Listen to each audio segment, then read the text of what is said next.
8 নম্বর প্রশ্ন বলছে ৬৫০০ টাকা যে হার মুনাফায় ৪ বছরে মুনাফা আসলে ৮৮৪০ টাকা হয়, ওই একই হার মুনাফায় কত টাকা ৪ বছরে মুনাফা আসলে ১০,২০০ টাকা হবে?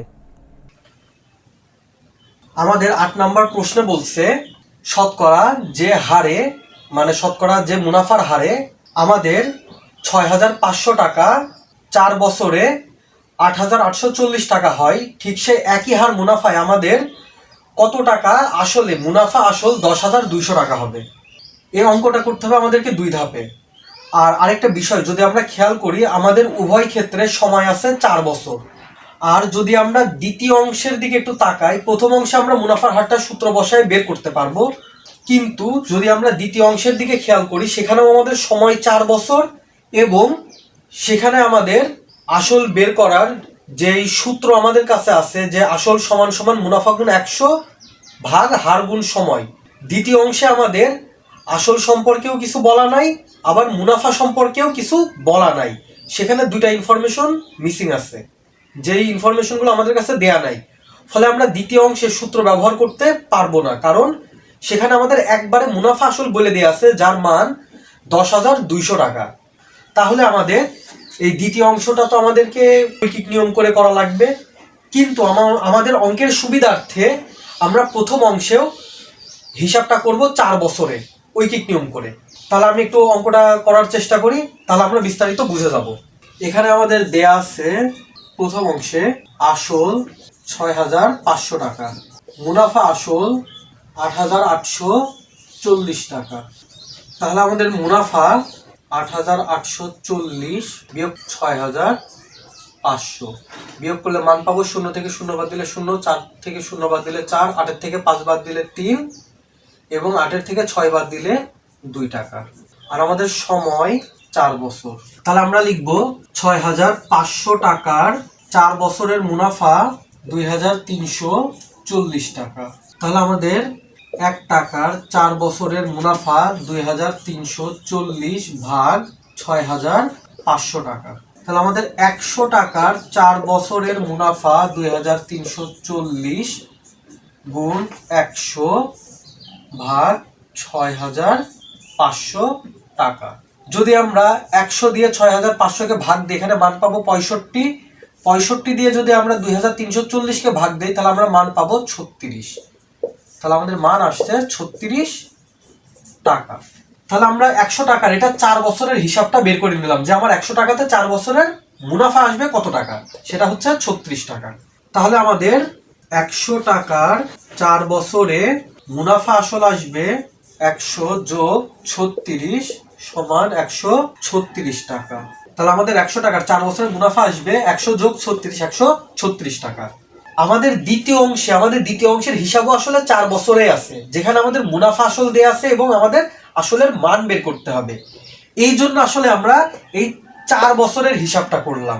তাহলে আমরা যদি এখন এখান থেকে ঐকিক নিয়ম করার চেষ্টা করি, 136 টাকা মুনাফা আসল যখন আসল 100 টাকা, 1 টাকা মুনাফা আসল যখন আসল 100 ভাগ 136 টাকা।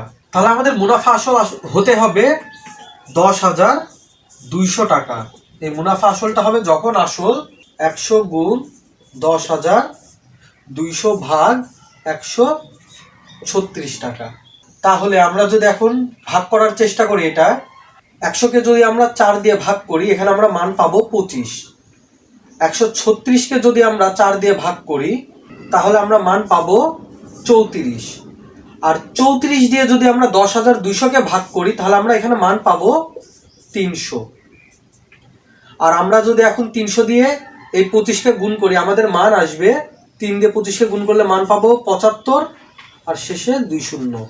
তাহলে আমাদের তখন মান আসবে ৭৫০০ টাকা। এটি আমাদের কাঙ্ক্ষিত উত্তর ৭৫০০ টাকা। এটি আমাদের কাঙ্ক্ষিত উত্তর ৭৫০০ টাকা।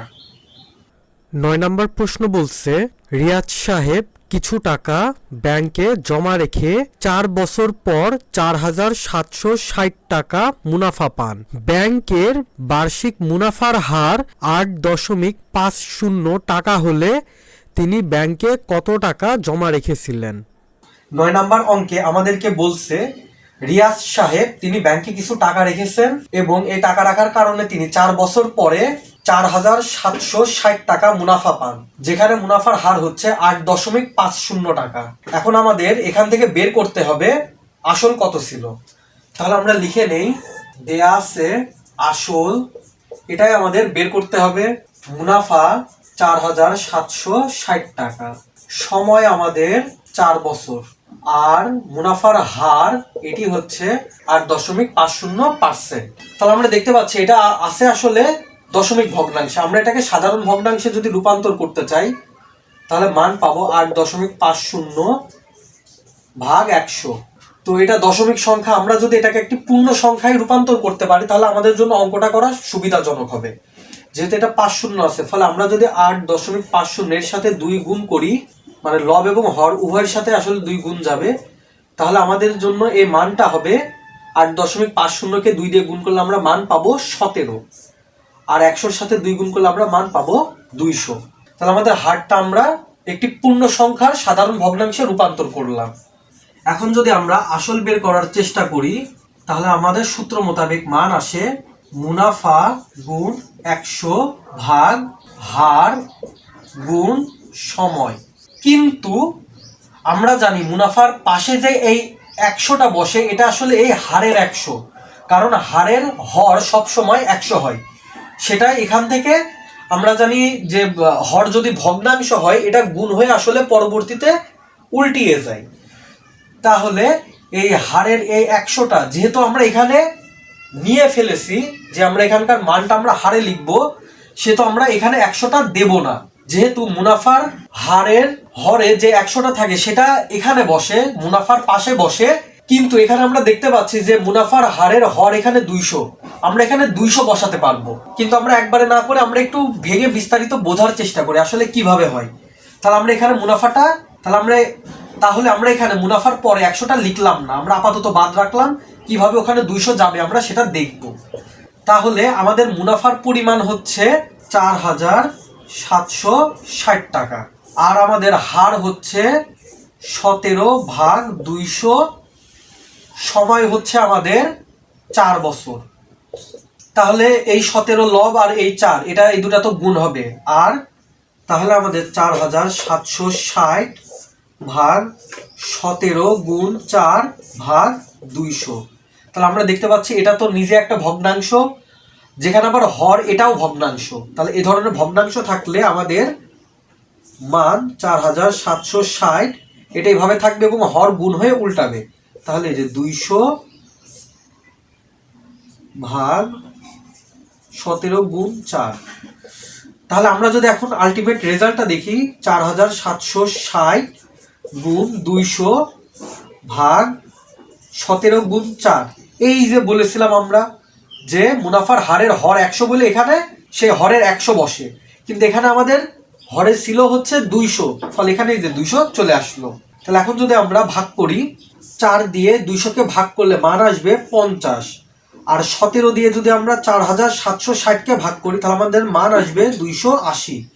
280কে যদি আমরা 50 দিয়ে গুণ করি তাহলে আমাদের মান আসবে 14,000 টাকা। এটি আসলে আমাদের কাঙ্ক্ষিত উত্তর 14,000 টাকা। প্রিয় শিক্ষার্থীবৃন্দ, তাহলে আজ আর নয়, আজ আমরা এখানেই শেষ করছি। তোমাদের যদি কারো কোনো সমস্যা থেকে থাকে তাহলে তোমরা আমাদেরকে আমাদের ফেসবুক গ্রুপ এবং আমাদের ফেসবুক পেজে জানাতে পারো। আমরা আমাদের পক্ষ থেকে যথাসাধ্য চেষ্টা করব তোমাদের সহায়তা করার। তাহলে দেখা হবে পরের ভিডিওতে। পরের ভিডিও দেখার জন্য আমি তোমাদের আন্তরিকভাবে আহ্বান জানাচ্ছি।